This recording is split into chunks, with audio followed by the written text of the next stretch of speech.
নমস্কার, আমি রান্নাঘরের দীপালি। বড়দেরকে শতকোটি প্রণাম, ছোটদেরকে বুক ভরা ভালোবাসা। এখানে বেগুন দিয়ে মাছের তেল দিয়ে একটা করেছি, এই যে দেখুন।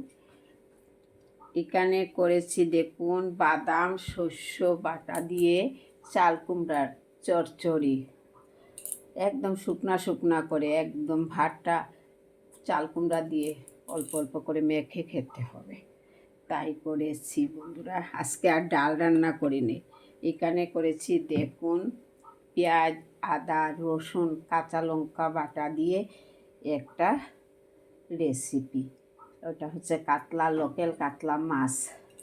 তাহলে আপনাদের কাছে কেমন লাগলো আমার এই রান্নাগুলা?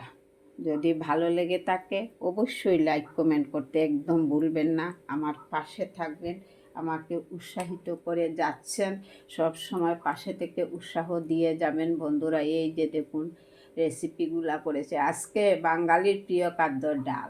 ডাল আর রান্না করিনি, নিরামিষ কয়েকদিন খেয়েছি, ওর জন্য মুখে লেগে গেছে ডাল।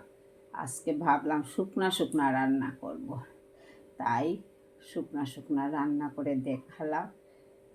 আপনাদের কেমন লাগলো? যদি ভালো লেগে থাকে অবশ্যই কমেন্টের মাধ্যমে বলবেন, আমার পাশে থাকবেন। ধন্যবাদ বন্ধুরা, আগামী ভিডিওতে দেখা হবে।